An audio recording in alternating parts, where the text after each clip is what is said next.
Welcome to the Dare to Begin Small and Mighty podcast, episode number 44. Today, I want to talk about the opportunity and the advantage of making mistakes in your business, in your job, in your life, and how those mistakes can be to your true benefit. If you're ready to jump on in, then let's get to it. I spent years building my interior design business, trying to do all the things: the marketing, the networking, the free content, spending thousands of dollars on training and education, only to see minimal growth. After years of frustration, I finally started to ask, what am I missing? I had the systems in place for powerful growth. I had amazing clients. I had determination, drive, and commitment to spare. And yet, I wasn't seeing the success I desired. What if business is not about the doing? What if building a powerful business requires both powerful systems and something else, something deeper? I'm Amy Van Meel, and I'm on a journey to discover that something else.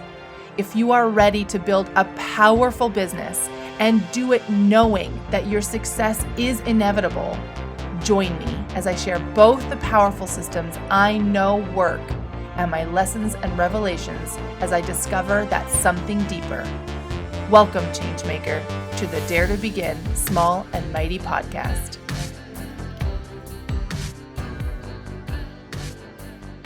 Well, hey there, Changemaker. Amy here. I'm so excited that you're joining me again today. Thank you so much for tuning in.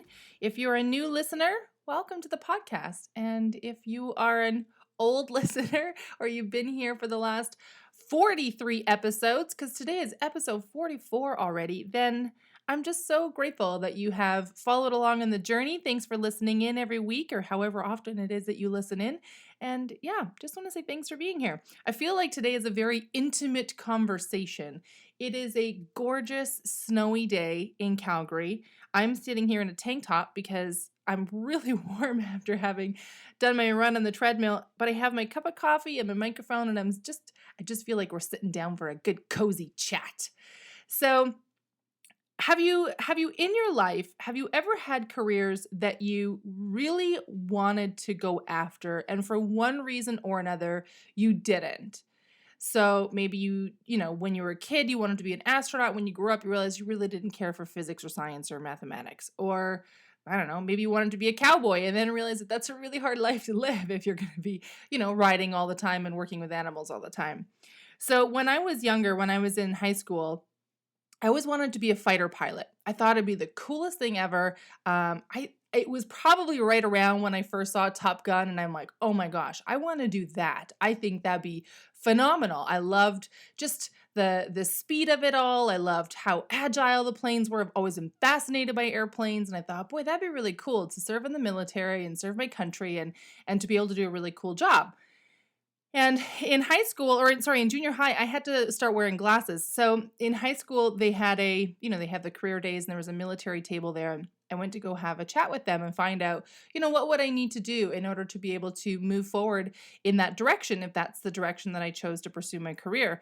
And they said right away, well, do you wear glasses for anything? I said, yes, I need glasses to read. They said, then you'll never be able to be a fighter pilot because you need to have perfect vision.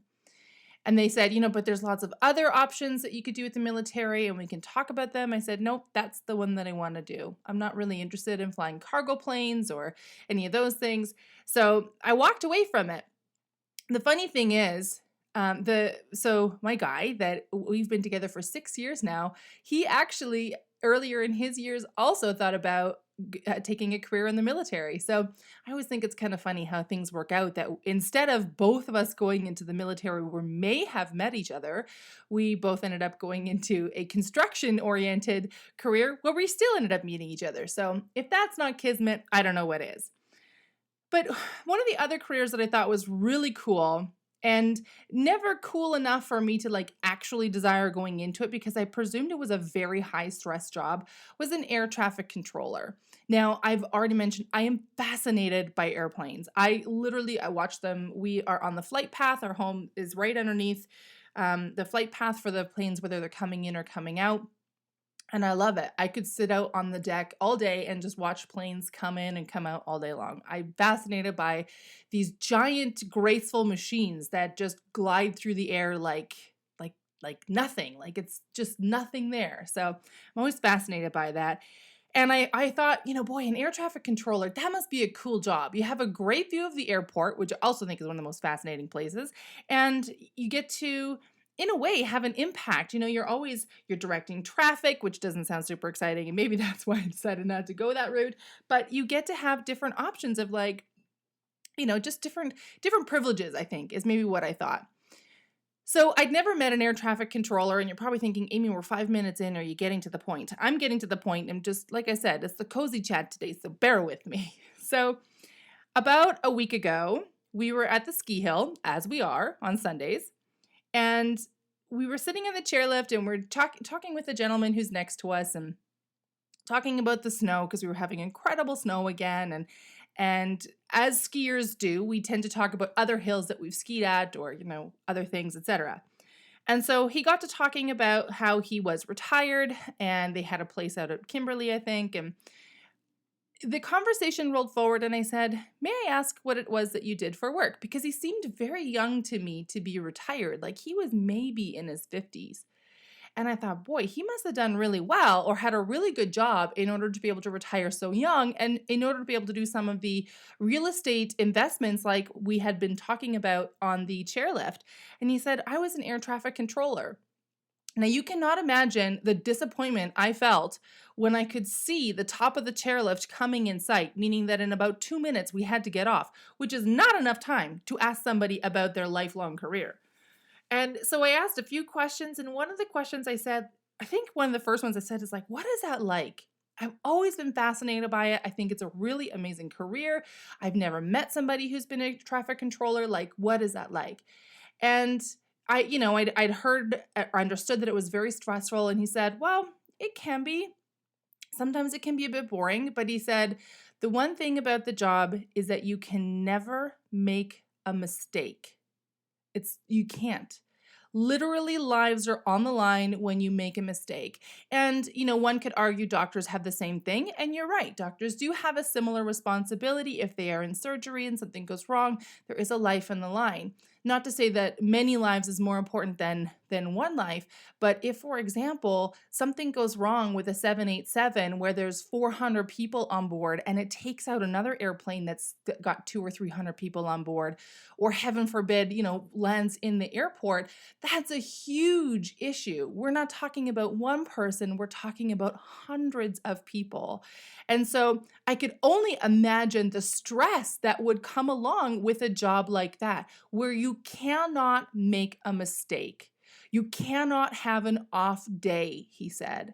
And I thought about all the jobs that I've had, and I've thought about the businesses that I've been building. And I've had days where I have not been 100%. I still do the best that I can, and I'm sure that you're the same. Where you're like, I don't have it all today, but I'm going to give you everything that I've got, and I hopefully tomorrow will be better. And I've made mistakes, that like have me walking into my boss's office going, oh, I really don't want to have this conversation, but I need to act in integrity here. I need to let them know that I screwed up, and, let's see what we can do for a solution, because I haven't come up with a solution yet. So that's happened to me in the past. And this job that I have now, it happens on the daily where I make a mistake. And usually it's not critical, right? It's a small mistake where perhaps I miscommunicated a technical concept or something, or I used the wrong word or the wrong name for something for what our customers need. And that's an easy mistake to correct. I can send an email or something afterwards and say, I apologize. This is actually the correct information. I apologize for the miscommunication. If I make a mistake at work, nobody's going to die, right? Planes are not going to crash into one another. So it's not the end of the world. And I want to bring this around to your business, because I know I struggled with this myself, and I still do. I want to do it right all the time. And that is not necessarily to my benefit. Sometimes it's very much to my detriment. But when it comes to business, there are many times where I have been I've misled myself to believe that I need to do it perfectly all the time, that I cannot make a mistake. Heaven forbid an email go out that goes out at the wrong time or has a typo in it, or I say a swear word on the podcast and I forgot to put like the little explicit marker on there and somebody gets all up in their hot and goosey feathers about it. Or I say something to a design client that comes off totally wrong. I have cracked many an inappropriate joke in my years, friends, and sometimes they go over well and sometimes I get the look of like, oh boy, okay, I should not have said that just now. So, but it's always been okay, and the truth is, I think that for most situations in life, it's actually good to make mistakes because you learn from them. So when I was training for this job that I have now, we do lots of test interactions so that we can make sure that we're ready to do our job when we actually move out of our training. And in those interactions, I made mistakes. I asked for incorrect information, or I solved the problem in like the most roundabout possible way I could think about, or I asked for information, but then couldn't direct them where to find that information. And those are not critical mistakes, but let me tell you, because I made them, I learned from them. And so there's lots of things that I'm sure, we covered in training that never really quite stuck. But the moment I made the mistake, I'm like, oh, I'm going to fucking figure this out because I don't want to make this mistake again. And so that's how we learn from them. So we're not air traffic controllers. People are not going to die if you make a mistake in your business. It's not going to be the end of the world if you make a mistake with a client. I think lots of new entrepreneurs in particular, especially if you're moving into a new field. Let's say, for example, you were always working in corporate and now you're moving into a consulting position and you're feeling like, you feel pretty confident about the work that you do, but let's say you've gotten started and all of a sudden you make a mistake, maybe a really big mistake, and you're thinking, oh, this is it. This is the end. I knew I wasn't cut out for this. I knew that I couldn't do this. Who the hell did I think I was to think that I could make this work? I'm just an idiot and I should just go get a job working at McDonald's or something because I'm not cut out for this. No, that's not at all the message that you should be taking from it. The message that you should be taking from it is it's a human moment. And here's the beauty of mistakes that I think is talked about in a way of like, how do I say this? In a way of like making marketing easy, right? Like people say, be human in the conversations, or let people know there's a real person behind it. We talk about that in your why, the reason why you started this business, why you want to serve these people.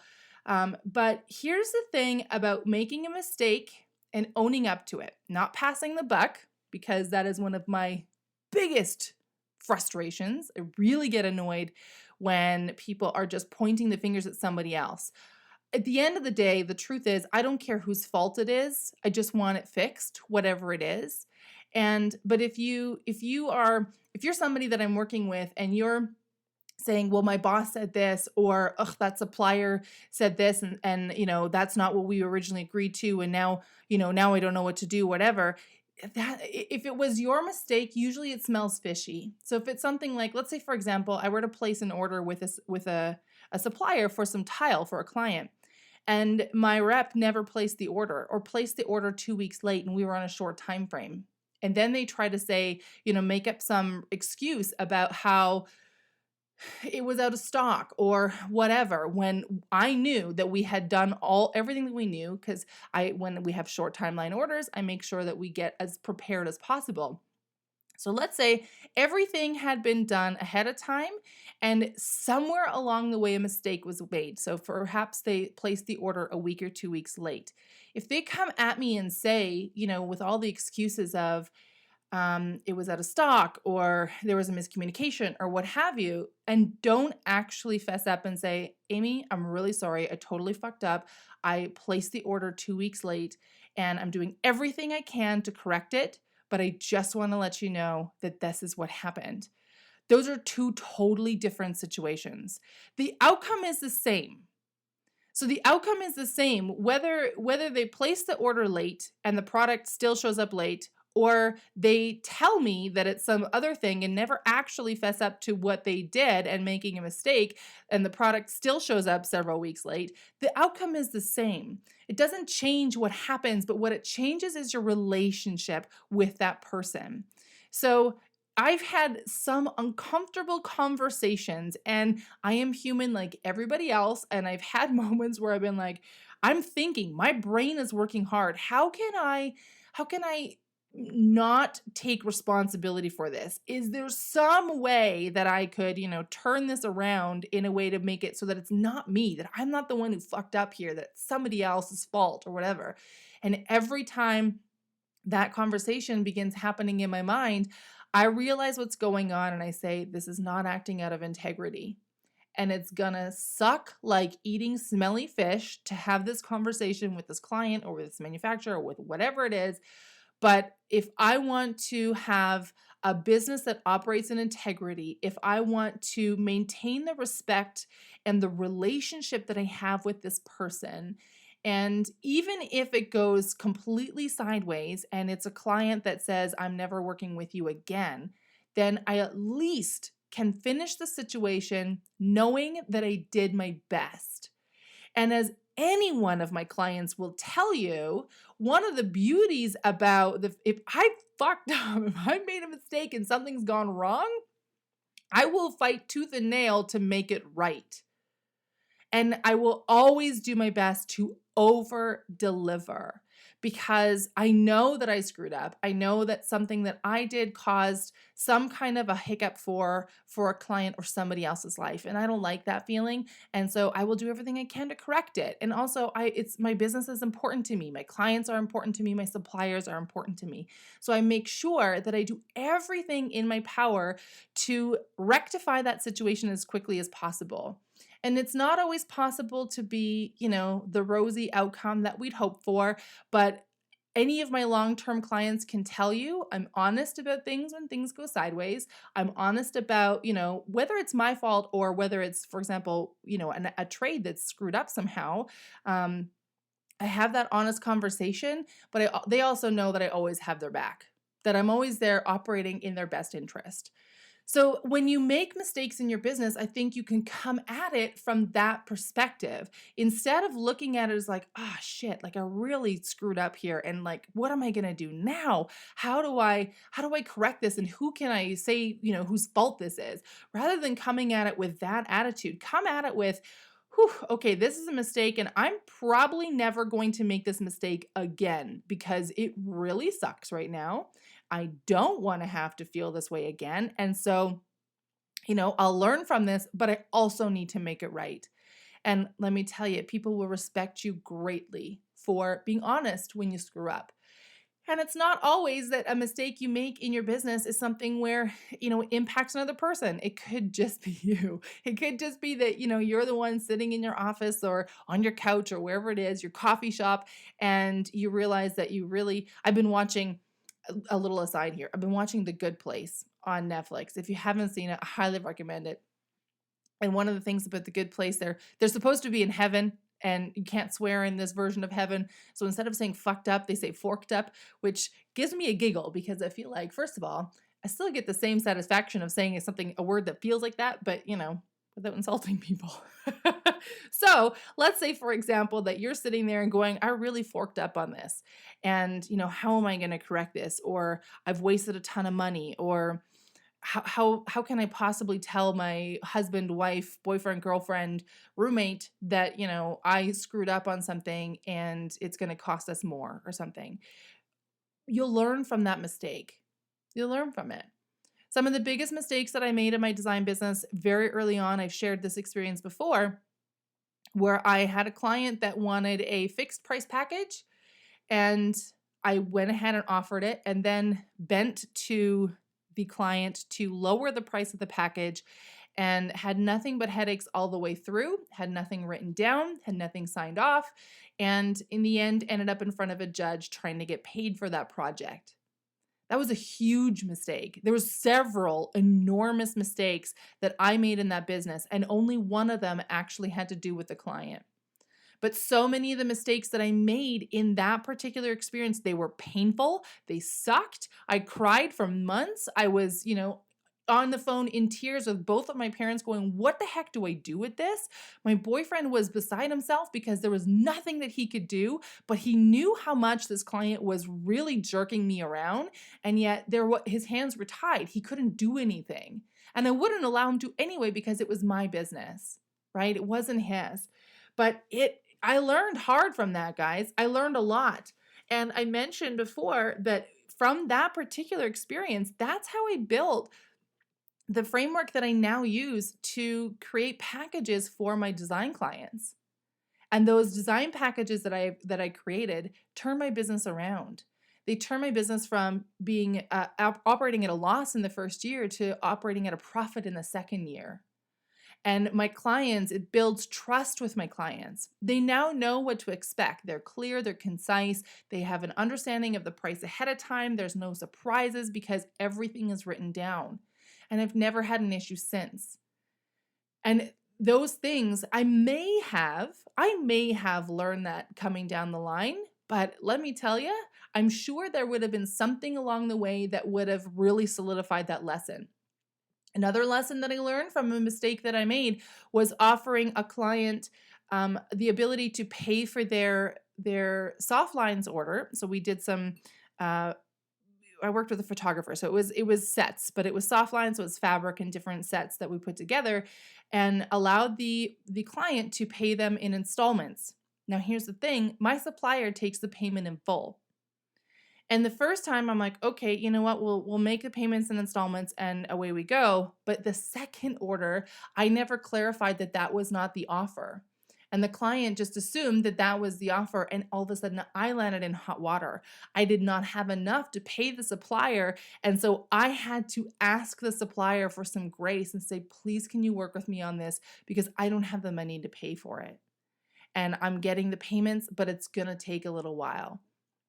And by grace, they were amazing. They were an amazing supplier. I will never, ever forget that. I take all my business to them because they're just so amazing to work with anyway. But that was a mistake that I made. And let me tell you, after that mistake and being stuck in that spot and not only feeling miserable because, the client extended an agreement that was never intended to be used that way, and it put me in hot water with my supplier, from that moment forward, I changed how I operated on the purchase of products for my clients. And I've never wavered on that, because I knew what it was. I know what it was. I've been through it, to know what it is to be left holding the bill of something that's sitting in a client's home and you're going, how the hell am I supposed to pay for this? Well, you're trying to get paid. So those are lessons that I learned out of the mistakes that I made.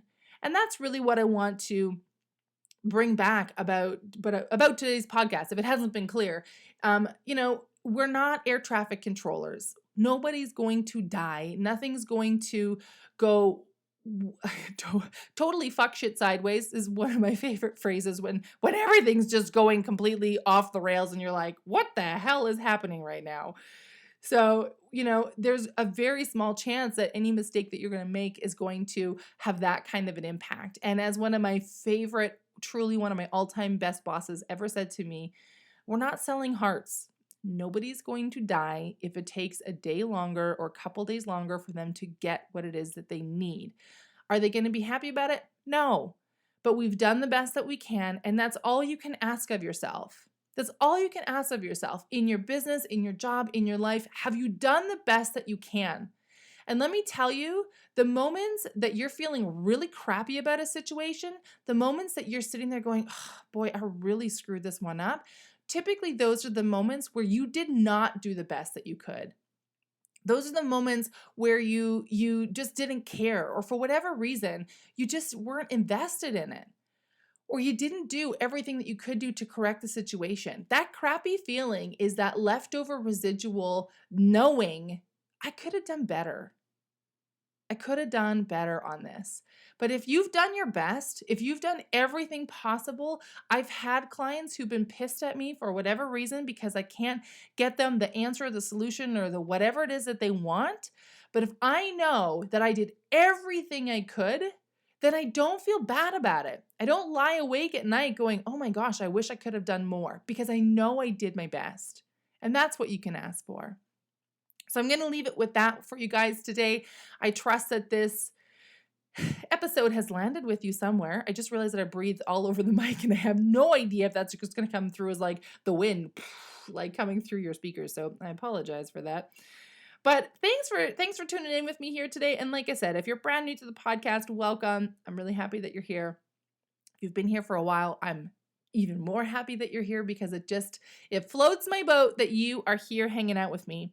So I'm going to go put on the sweater because I'm now officially cooled off. It's a gorgeous snowy day where I am here. Some people would be really hating it, but it looks like a postcard outside. So I'm going to get out and get some fresh air and probably shovel the walks, because I'm quite certain that they need it a second time. I wish you a phenomenal rest of the day. If you are not already following me on Instagram, please do. You can find me at I Dare to Begin, all one word. And my posting is a little bit not so great at the moment. I'm only getting one post out a week, but I am doing my best, finding some balance. And I would encourage you to just follow me on Instagram, send me a quick DM and say hello. Tell me if there's a burning question that you would like answered on the podcast, because I'm always open to ideas for future podcast episodes.